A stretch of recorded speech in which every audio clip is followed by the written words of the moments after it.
Students,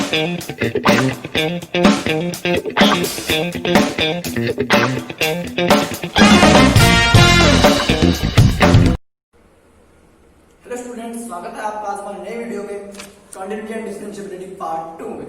आज हम discuss करने वाले हैं टाइप 4। लास्ट वीडियो में हम डिस्कस किया था पार्ट 1, टाइप 1, टाइप 2, टाइप 3।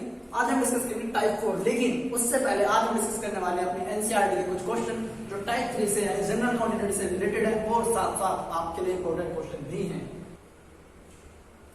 तो देखिए, आज हम डिस्कस करने वाले हैं पहले आपके एनसीईआरटी के क्वेश्चन नंबर 19, 20, 21, 22, 23, 24, 21, 31, 32, 33, 34।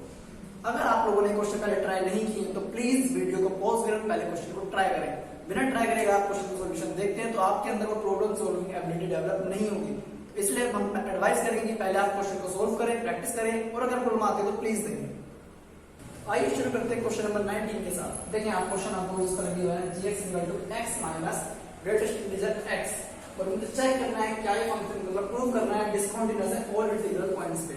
तो आप अगर देखें, आपका फंक्शन गिवन है ग्रेटेस्ट इंटीजर x, आप इससे पहले से वाकिफ होंगे ग्रेटेस्ट इंटीजर क्या फंक्शन होता है।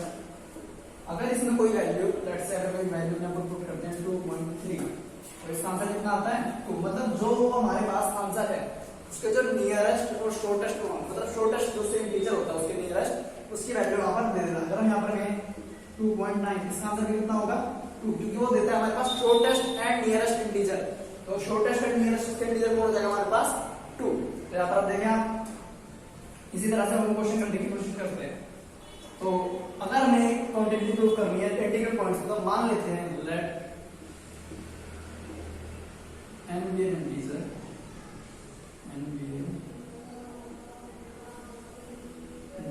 तो हमने अपना n एक इंटीजर मान लिया है। अब यहाँ पर हमें प्रूव करना है कि वो n पर हमारे पास क्या है डिसकंटीन्यूअस है। देखिए कैसे प्रूव करेंगे। यहाँ पर सबसे पहले क्या करेंगे, अपने g n की वैल्यू निकालेंगे। g n की वैल्यू क्या हो जाएगी n minus greatest integer n। तो ग्रेटेस्ट इंटीजर n जब है कंप्लीट नंबर हमारे पास होता है, जिसका कंप्लीट नंबर 2 है, तो इसका आंसर भी 2 ही आता है। दैट मींस ये किसके इक्वल हो जाएगा n माइनस n। यहाँ पर किसके इक्वल आ गया ये, देखिए यहाँ पर किसके इक्वल आ चुका है ये, किसके इक्वल है 0। गुड।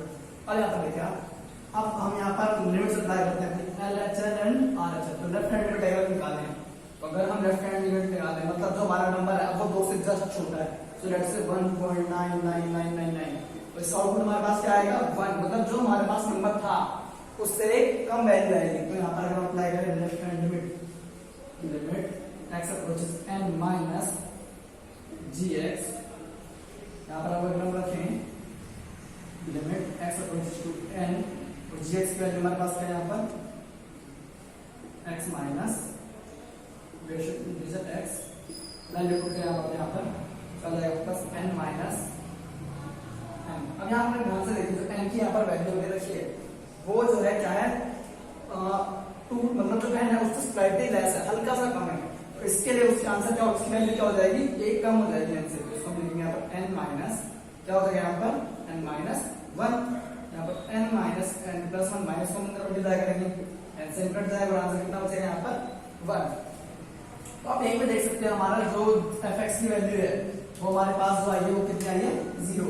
लेकिन अगर हम बात करें अपने LHS की लेफ्ट हैंड लिमिट की, वो कितनी है हमारे पास 1। दोनों वैल्यूज यहाँ पर इक्वल नहीं है। तो अगर मैंने कोई जनरल रैंडम मैंने अपना इंटीजर माना और सोल्व करके जब मैंने देखा तो फंक्शन की वैल्यू और लेफ्ट हैंड लिमिट की वैल्यू दोनों आपस में इक्वल नहीं है। दैट मींस ये जो मेरे पास फंक्शन गिवन है ये इंटीग्रल पॉइंट्स पर, इस पर इंटीग्रल पॉइंट्स पर कंटिन्यू नहीं है। यहाँ पर लिखेंगे as gx not equal to left hand limit, hence gx is not, आप लिखते हैं gx कैसे बोले, gx is gn is gx is not continuous at integral point.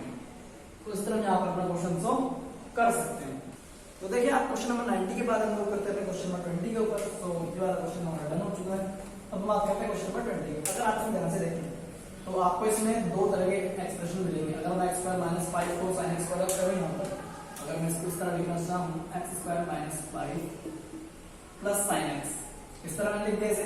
अब मैं इसको अलग नाम दे देता हूं और इसको अलग नाम दे देता हूं। लेट्स से मैं इसे कह देता हूं gx और मैं इसे कह देता हूं hx। तो अगर हम यहां gx को देखें x² - 5, तो ये कौन सा फंक्शन आपके पास?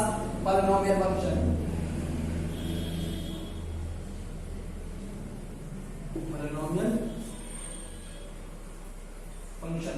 तो अगर ये पॉलिनोमियल फंक्शन है तो हमने बात की थी टाइप 2 में कि पॉलिनोमियल फंक्शन हर जगह कॉन्टिन्यूअस होते हैं। That means hence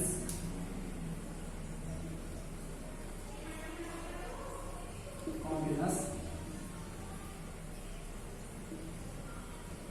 everywhere and also at x is equal to 5। इतना पोर्शन हम सोल्व कर चुके हैं। अब हमारे पास सिर्फ हमें चेक करनी है क्वांटिटी sin x की एट अ पॉइंट 5। हम इसे डेफिनेशन से भी दिखा सकते हैं ग्राफ का यूज करके कि जो ग्राफ है हमारे पास पाई के ऊपर कॉन्टिन्यूअस है, तो मतलब विदाउट लिफ्टिंग पेन हम ड्रॉ कर सकते हैं, लेकिन मैथमेटिकली प्रूफ करने की कोशिश हम यहां पे करते हैं। तो hx की मेरे पास आ गई है यहां पर hx की वैल्यू है sin x। अब इसे हम सोल्व करने की कोशिश करते हैं। तो अगर मुझे लिमिट चेक करनी है तो फंक्शन की वैल्यू निकालेंगे और उसके नेबरहुड पॉइंट्स पर निकालेंगे। तो पहले अपन निकालते हैं h पाई। h पाई देखिए आप कितना है यहाँ पर आपके पास sin पाई कितना होता है हमें पता है 0। तो हमने फंक्शन की वैल्यू निकाल ली है। अब हम निकालते हैं limit. So limit x approaches pi hx, इसका कुछ hx वैल्यू आप यहाँ पर रखें limit x approaches pi sin x। मतलब इस तरह के क्वेश्चन आपके पास आते हैं तो हम यहाँ पर एक वेरिएबल चेंज करने की कोशिश करते हैं सो दैट लिमिट x को अप्रोच करे तो क्वेश्चन हमारा थोड़ा सिंपल हो जाता है। आपको एक चीज आपने जब sin x by x के लिए प्रूव की होगी तो आपने ये चीज यूज की होगी। यहाँ पे हम ये चीज यूज करने वाले हैं। यहाँ पर मानते हैं हम, देखिए आप x अप्रोच कर रहा है पाई को, दैट मींस इसका मतलब क्या है कि या तो उससे थोड़ा ज्यादा होगा या थोड़ा उससे कम होगा, हमें नहीं पता। तो हम यहाँ पर इसको कुछ इस तरह लिख सकते हैं x equal to pi plus h, मतलब यार उससे थोड़ा सा कम हुआ या ज्यादा हुआ हमें नहीं पता, तो हमने यहाँ पर h z करके उसको इक्वल कर दिया कि अगर वो उससे थोड़ा सा कम होगा तो h की वैल्यू पॉजिटिव हो जाएगी, अगर उससे थोड़ा ज्यादा होगा h की वैल्यू नेगेटिव हो जाएगी ऑटोमेटिकली। सेम अगर मैं इसे लिखना चाहूँ h की वैल्यू निकालूं यहाँ पर तो h इक्वल टू क्या हो जाएगा मेरे पास x माइनस पाई, इस तरह कुछ। अब ध्यान से देखिए आप, जब यहाँ पर मैंने h की वैल्यू रखी है x माइनस पाई, h किसको अप्रोच कर रहा होगा? आप ध्यान से देखिए x की वैल्यू क्या थी? वो पाई को अप्रोच कर रही थी, मतलब पाई से थोड़ी सी ज्यादा होगी या फिर थोड़ी सी कम होगी, और उसी में से हम पाई माइनस कर रहे हैं। मतलब हम कह रहे हैं कि 2.00001 में से मैं माइनस कर रहा हूँ 2, तो आपके पास जो रिजल्टेंट आएगा वो कितना आएगा? Nearly zero. मतलब अगर आप नेबरहुड पॉइंट से उस नंबर को माइनस करेंगे तो आंसर आपका नियरली कितना आना चाहिए? 0। दैट मींस h मेरा किसको अप्रोच करेगा यहाँ पर? 0 को। किसको? 0 को। तो आपने अब ये सब्स्टिट्यूशन करनी है, लिमिट की जगह आप ये वाली लिमिट रखेंगे, साथ साथ आप जहां जहां x है उसकी वाली वैल्यू आप पुट करेंगे। तो करते हैं यहाँ पर आगे क्वेश्चन, देखिए आप। तो यहाँ पर रखेंगे हम लिमिट x अप्रोचेस पाई की जगह रख देंगे h अप्रोचेस 0, और यहाँ पर x की जगह वैल्यू रख देंगे अपनी sin x की जगह क्या रखेंगे अपना h प्लस पाई। अब यहाँ पर हम sin a प्लस b का फॉर्मूला लगाएंगे और सिंपलीफाई करने की कोशिश करेंगे। देखिए आप, तो इसको हम यहाँ पर लिख सकते हैं limit h approaches 0, sin a plus b का फॉर्मूला क्या होता है? sin a cos b plus cos a sin b। तो अब आप यहाँ पर देखिए, अगर sin पाई हमारे पास पहले से 0 होता है, दैट मींस आपके पास जो ये वाली टर्म आई है पहले से आप एलिमिनेट कर देंगे, इसे 0 कर देंगे इक्वल टू, तो हमारे पास एक्सप्रेशन इतना बचेगा। cos पाई कितना होता है? 1 होता है। तो अब आप अगर h की वैल्यू भी यहाँ पर डायरेक्ट पुट करें तो h की वैल्यू 0 पुट कर दिया, आपके पास sin 0 हो जाएगा यहाँ पर, sin x sin 0। That means ये वैल्यू भी मेरे पास 0 हो चुकी है, ये भी 0 हो चुकी है, तो इक्वल टू कितना रखेंगे इसको? यहाँ पर बस आंसर आ जाएगा 0। तो अब आप यहाँ पर अगर देखिए, जब मैंने वैल्यू निकाली थी फंक्शन की वो भी 0 आई थी, अब मैंने वैल्यू निकाली है अपनी लिमिट की वो भी इक्वल आई है। तो यहाँ पर हम लिख देते हैं h pi equal to limit h approach pi h x, दोनों वैल्यू आपस में इक्वल है। इसका मतलब क्या हो गया, साइन भी मेरा कहां कंटिन्यू है, पाई पर कंटिन्यू है, hence hx is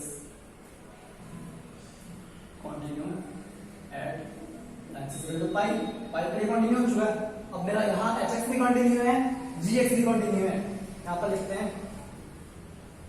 as hx and gx are continuous, hence fx is equal to gx plus hx is also continuous। यहाँ पर हमने अलजेब्रा ऑफ कॉन्टिन्यूटी का यूज करते हुए हमने यहाँ पर दिखा दिया है कि जो हमारा फंक्शन fx था वो भी कॉन्टिन्यूस फंक्शन था। आइए हम क्वेश्चन नंबर 21 लेते हैं आपका, इसे भी अपन सिंपलीफाई करने की कोशिश करते हैं। सेम उसी तरह से हम करेंगे अलजेब्रा लगाकर अपना, दोनों फंक्शन को अलग अलग सेपरेट कर लेंगे, एक को हमने gx मान लिया, एक को हमने hx मान लिया है। अब क्या करना है, हमने gx और hx दोनों को अलग अलग कॉन्टिन्यूस प्रूव करेंगे, देन उनका एडिशन हो, मल्टीप्लिकेशन हो या फिर सबट्रैक्शन हो, तीनों आपस में क्या होंगे, वो कॉन्टिन्यूस होंगे। अगर gx और hx कॉन्टिन्यूस हो जाए तो हम प्रूव करते हैं पहले gx is equal to sin x। अब हमें कोई पॉइंट नहीं दिया, जनरल क्वांटिटी प्रूव करनी है तो हम यहाँ पर अपना एक वेरिएबल मान लेंगे, कुछ भी आप वेरिएबल मान लीजिए और उसको लेकर प्रूव करेंगे। लेट्स से मैं वेरिएबल मान लेता हूँ क्या, लेट्स से मैं प्रूव करता हूँ इस वेरिएबल का इनके लिए, जहाँ मुझे जनरल क्वांटिटी प्रूव करनी है तो कैसे करेंगे। सो करते हैं यहाँ पर gn इज इक्वल टू कितना हो जाएगा, sin n, फंक्शन की वैल्यू निकाल चुके हम। अब हमें क्या करना है, नेबरहुड पॉइंट पर निकालनी है, तो लिमिट निकालते हैं यहाँ पर, limit x approaches n gx। अब फिर से यहाँ पर आप वही काम करना है, आपने क्या करना है, आप जब देखते हैं जब भी आपके पास ट्रिग्नोमेट्रिक फंक्शन होते हैं तो हम यहाँ लिमिट 0 बनाकर सॉल्व करने की कोशिश करते हैं, वही काम हमने अब करना है। Limit x approaches n gx की वैल्यू पहले आप रखते हैं यहाँ पर sin x। अब हमने लिमिट बना के सॉल्व करनी है, तो फिर से हम ये काम करने वाले, अपना x अप्रोच कर रहा है n को, मतलब x n से या तो छोटा होगा या बड़ा होगा, हल्का मतलब फ्रेंडली, तो इसको हम कुछ इस तरह लिख सकते हैं, x is equal to n plus h, और यहाँ पर h किसको अप्रोच करना होगा, 0 को, सेम कॉन्सेप्ट। अब ये वैल्यूज उठाकर यहाँ पर देते हैं, जहां लिमिट की जगह लिमिट पुट कर देंगे और फिर आगे सॉल्व करेंगे। देखिए यहाँ पर आप लिमिट h अप्रोचेस 0, और यहाँ पर साइन x की जगह क्या पुट कर देंगे, यहाँ पर n plus h।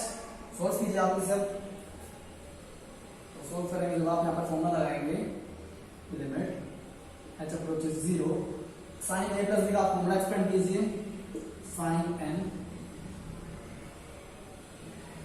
cos h plus cos n sin h। इस तरह आपने यहाँ पर सिंपलीफाई कर दिया। अब हमने क्या करना है, आप डायरेक्ट लिमिट पुट कीजिए, क्वेश्चन खत्म। तो अब जब h की वैल्यू 0 पुट करेंगे यहाँ पर, तो देखिए क्या हो जाएगा, करते हैं सॉल्व आगे। h 0 पुट करेंगे तो यहाँ पर cos 0 और यहाँ पर sin 0, तो आपका पास आएगा sin n cos 0 plus cos n sin 0। sin 0 value हमारे पास पहले से पता है 0 होती है, दैट मींस ये पूरी टर्म गायब हो जाएगी।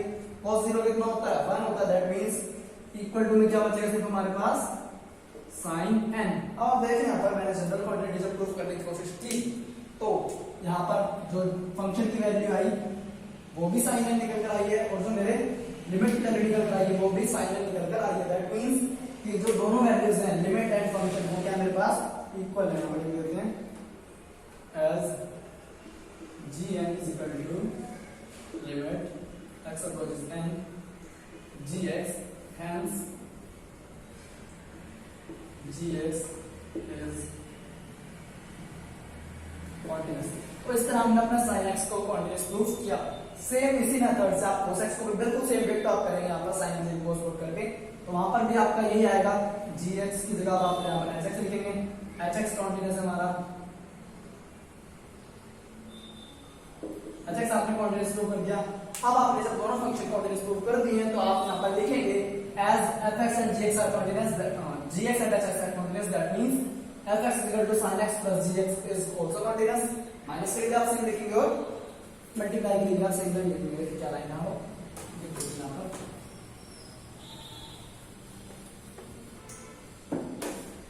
फर्स्ट के लिए लिखते हैं as gx and hx are continuous function, hence f(x) is equal to gx plus hx is equal to sin x plus cos x is also continuous। तो ये आप यहाँ पर यूज कर सकते हैं। सेम आप यहाँ मल्टीप्लिकेशन के लिखेंगे, सेम आप यहाँ पर सब्ट्रैक्शन के लिखेंगे। तो ये तीनों क्वेश्चन आपके इस तरह प्रूफ हो जाते हैं। तो देखिए आप क्वेश्चन नंबर 22 हम सोल्व करने जा रहे हैं। इसको सोल्व ना करते हुए हम जस्ट हिंट देंगे और आप उसको ट्राई करने की कोशिश कीजिएगा।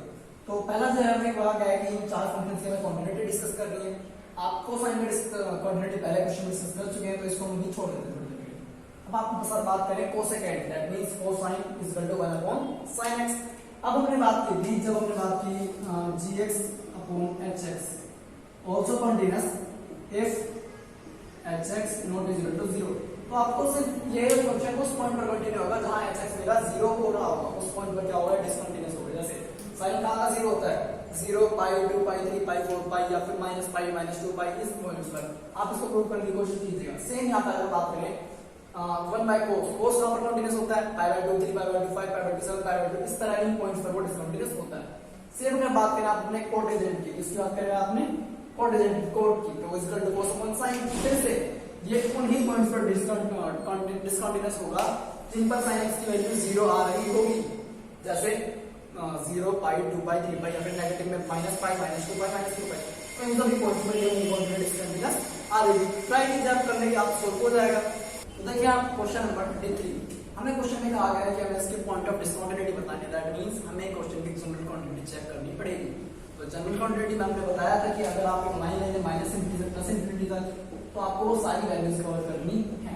तो हम पहले यहाँ पर लेते हैं केस बनाते हैं अपने, और केस बनाने के लिए हमने बात की थी जब भी जनरल क्वांटिटी की बात आएगी आप आर्बिट्ररी कांस्टेंट का यूज करेंगे। यहाँ पर लिखते हैं let C be the arbitrary constant. अगर हमारा C आर्बिट्ररी कांस्टेंट है तो यहाँ पर हम केस बनाते हैं। पहला केस 1 C लेस देन 0। अगर C लेस देन 0 के लिए बात करते हैं तो देखिए आप पहले फंक्शन की वैल्यू निकालेंगे, फिर लिमिट निकालेंगे। सॉरी C लेस देन 0 के लिए यहाँ सिर्फ फंक्शन की वैल्यू निकालेंगे। तो fx की वैल्यू fc की वैल्यू अगर आप देखें लेस देन 0 के लिए मेरे पास क्या आएगी, sin c अपॉन c। अब देखिए आप अगर मेरा sin c मतलब c जो है मेरे वो लेस देन 0 है, तो जो अपॉन में c है वो कभी 0 नहीं आएगा, कभी 0 नहीं आएगा। दैट मींस जो डिनोमिनेटर है मेरे पास वो वैल्यू कभी 0 नहीं होगी। अगर आप फिर से इस बात के पास चले जाएं hx अपॉन gx, और कभी gx 0 नहीं होगा, तो फंक्शन क्या है, मेरा कॉन्टिन्यूअस फंक्शन है। क्योंकि ये मेरे पास sin x भी कॉन्टिन्यूअस है, दैट मींस ये फंक्शन ओवरऑल हो जाएगा यहाँ पर कॉन्टिन्यूअस जाएगा। यहाँ लिखेंगे hence continuous at c less than 2। Okay, greater than 2 की बात करते हैं यहाँ पर case 2 c greater than 0, c greater than 0। तो फिर से यहाँ पर आप देखें आपके पास क्या हो जाएगा, f c क्या हो जाएगा आपके लिए x प्लस 1 या फिर आप लिखें c प्लस 1। अब ये किस तरह का फंक्शन आपके पास, पॉलिनोमियल फंक्शन। कौन सा फंक्शन, पॉलिनोमियल फंक्शन। यहाँ पर लिखें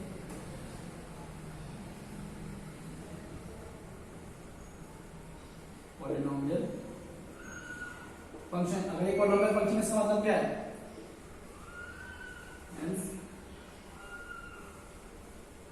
कॉन्टिन्यूअस किस इंटरवल में, c ग्रेटर देन 0 के लिए। तो अगर आप देखें मैं ये पूरा पोर्शन कवर कर चुका हूँ, ये दोनों पोर्शन। अब मेरे पास सिर्फ क्या चेक करना बचा है, 0। दैट मींस ब्रेकिंग पॉइंट पर मुझे वो फंक्शन की वैल्यू चेक करनी है। तो आप देखें यहाँ पर केस 3 हम करते हैं। यहाँ पर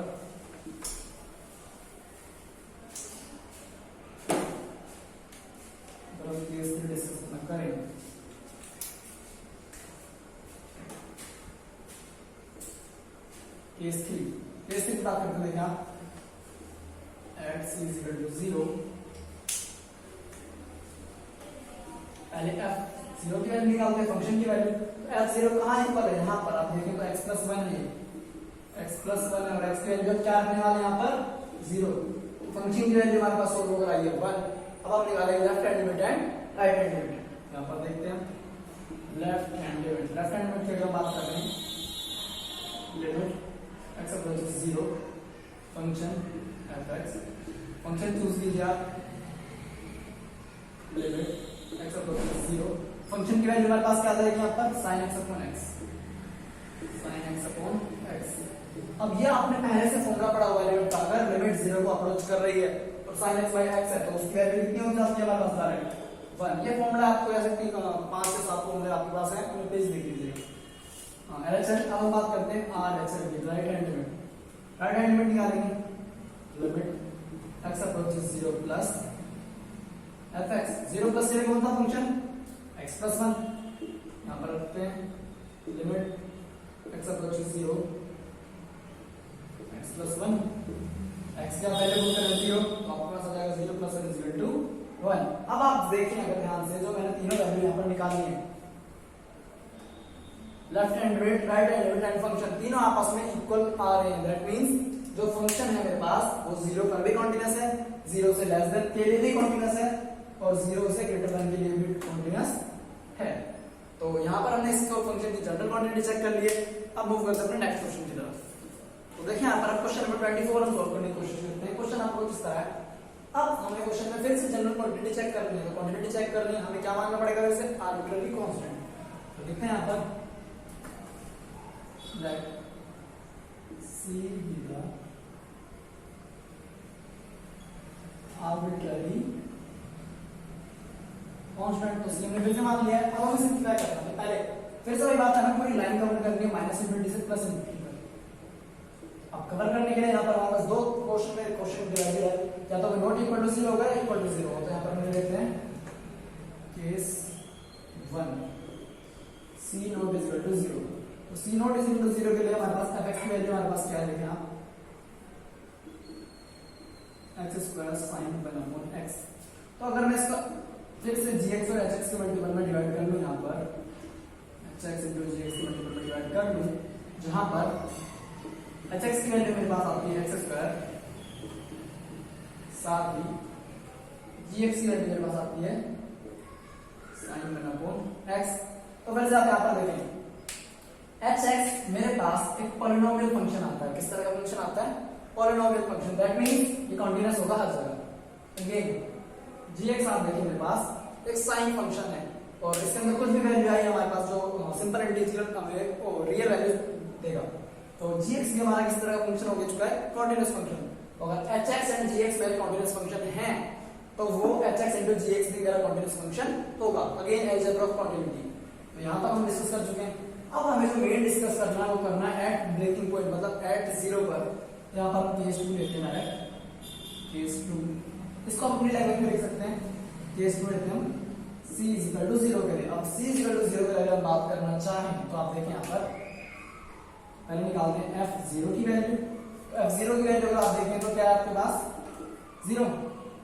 अब निकालते हैं अपनी लिमिट्स। तो लिमिट x अप्रोचेस 0 fx की वैल्यू आपके पास क्या है यहाँ पर, limit x approaches 0 x square sin 1 upon x। तो देखिए यहाँ पर अगर हम डायरेक्ट वैल्यू रखें, यहाँ पर x की वैल्यू 0 पुट करें तो यहाँ x स्क्वायर 0 हो जाएगा। तो इस वैल्यू का आंसर कितना आएगा हमारे पास 0 साथ साथ sin into 1/x। 1/x का मतलब क्या है, 1/0 नॉट डिफाइंड, 1/0 नॉट डिफाइंड। लेकिन उसके ऊपर कौन सा फंक्शन लगा हुआ है, साइन फंक्शन। तो साइन फंक्शन के अंदर हम कोई भी वैल्यू इनपुट डालें, हमें जो वैल्यू मिलने वाली है वो 0 और -1 और 1 के बीच में मिलने वाली है। आप ग्राफ ध्यान से देखें दोबारा, कुछ इस तरह का ग्राफ है।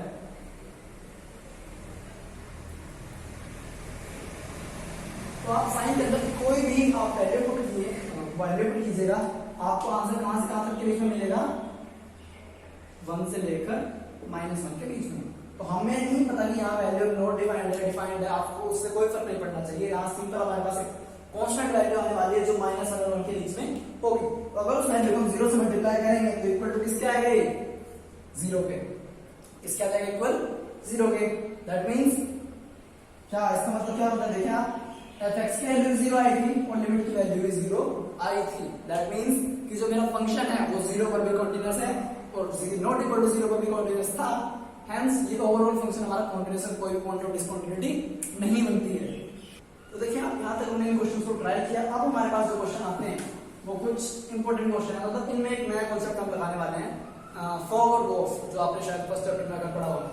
तो क्या होता है देखिए यहाँ पर, अब मुझे क्या करना है, मुझे फंक्शन दिया होगा लेट से f(x) मुझे गिवन है और वहाँ hx के अंदर एक फंक्शन होगा, h के अंदर एक फंक्शन होगा gx। क्या होगा, फंक्शन के अंदर एक फंक्शन होगा। तो हमने क्या करना है क्वेश्चन में, पहले हम दोनों फंक्शन को सेपरेट करके लिखेंगे एंड देन उसको सोल्व करेंगे अलग अलग। और जब हम दोनों को कंटीन्यूअस प्रूव कर देंगे, मतलब हम इसको अलग अलग लिखेंगे, दो फंक्शन को hx एंड gx, इन दोनों को अलग अलग लिखकर सोल्व करेंगे। और सोल्व करने के बाद कंटीन्यूअस प्रूव करने के बाद हम ये कह देंगे अगर hx एंड gx कंटीन्यूअस है तो h ऑफ gx भी कंटीन्यूअस होगा। इस तरह हमने आगे क्वेश्चन सोल्व करने वाले हैं। तो देखिए क्वेश्चन में गिवन है fx is equal to cos के अंदर x स्क्वायर है। अब हमने बात की थी हमें दोनों फंक्शन आइडेंटिफाई करने हैं या फिर जो भी हमारे पास फंक्शन है gx एंड hx। तो आप देखिए मुझे यहाँ दो चीजें देखने को मिलती हैं, एक मुझे मिलता है यहाँ पर cos और एक मुझे देखने को मिलता है यहाँ पर x स्क्वायर। तो मेरे दो फंक्शन यहाँ पर सेपरेट हो चुके हैं, एक को नाम दे देते हैं अपना hx और एक को नाम दे देते हैं हम gx। दोनों फंक्शन मुझे मिल चुके हैं। अब क्या करेंगे, दोनों को अलग अलग कंटीन्यूअस प्रूव करेंगे एंड देन हमारा क्वेश्चन सॉल्व।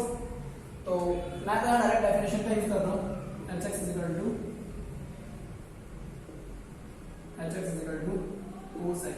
या फिर अगर आपको मैथमेटिकली जगह शॉर्ट तरीका जाना, ग्राफिकल वे में जा सकते हैं। आप cos का डायरेक्ट ग्राफ बनाएं यहाँ पर, ग्राफ यहाँ पर दोस्तों ग्राफ बना के दिखाते हैं। तो आप देखिए यहाँ पर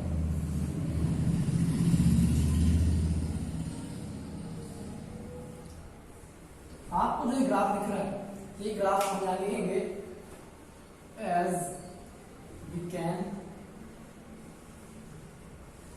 draw graph of cos x without lifting the pen, hence hx is continuous everywhere। क्योंकि हम अपने cos x का ग्राफ बिना पेन उठाए बना सकते हैं, इसका मतलब है कि जो हमारा cos x है वो हर जगह कंटीन्यूअस है। तो हमने hx के लिए बात की, बात करते हैं gx के लिए। तो gx है हमारे पास x स्क्वायर, यहाँ पे हम लिखेंगे as gx is a polynomial function, hence continuous everywhere।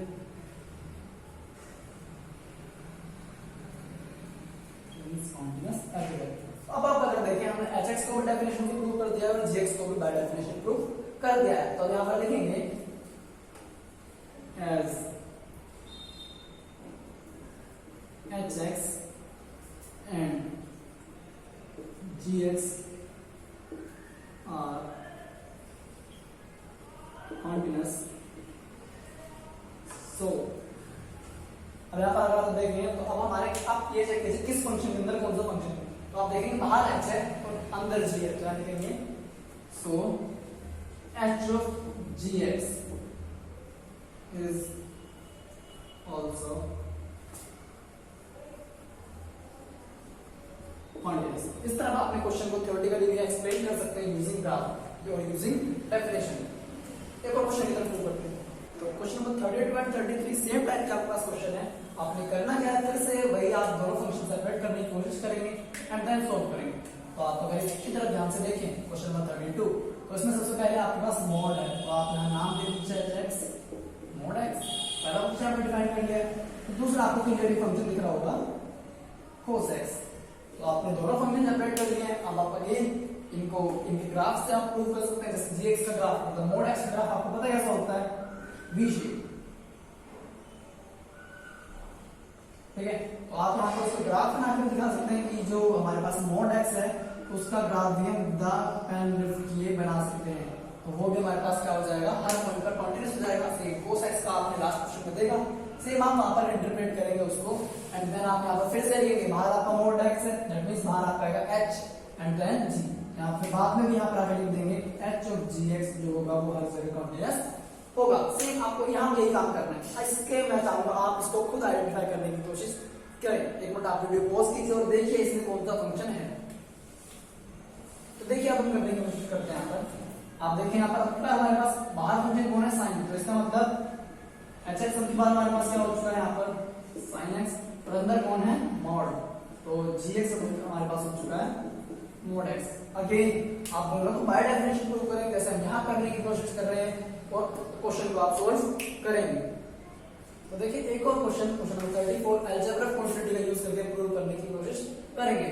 तो हमें यहाँ पर अगेन दो फंक्शन में गिवन है, नाम दे देते हैं उनको, h(x = mod x, gx = mod x - 1। ये तो फंक्शन हमारे पास आ चुके हैं। हम इनका ग्राफ बनाएंगे और इन्हें सिंपलीफाई करने की कोशिश करेंगे। तो अगर ग्राफ बना के इनको प्रूव करने की कोशिश करें तो देखिए हम यहाँ पर mod x का ग्राफ आपने देखा होगा अगर, तो कुछ इस तरह का मेरे पास उसका मोड एक्स का ग्राफ, ये हमारे पास ओरिजिन x 5, इस साइड हमारे पास होता है y = पॉजिटिव x, तो इस साइड हमारे पास होता है y = नेगेटिव x। यहाँ पर हम लिखेंगे by definition again as we can draw the graph of mod x without lifting the pen, hence mod x that is g hx is continuous everywhere. बात करते हैं gx की। gx का graph बनाने की कोशिश करते हैं। देखें gx हमारे पास mod x - 1 ग्राफ बनाए इसका। तो अगर इसके ग्राफ बनाने की कोशिश करें तो आप देखें यहाँ पर जब मैं x की वैल्यू 0 पुट कर रहा था तो hx की वैल्यू 0 आ रही है, दैट मींस y वहां 0 होगा जहां x 0 है। यहाँ पर कोशिश करते हैं, अगर यहाँ पर x की वैल्यू 1 रखूं तब यहाँ पर g 0 होगा, मतलब ये जो मेरा आपकी बात v बनेगा ये x = 1 से बनेगा। कहां से बनेगा, x = 1 से बनेगा।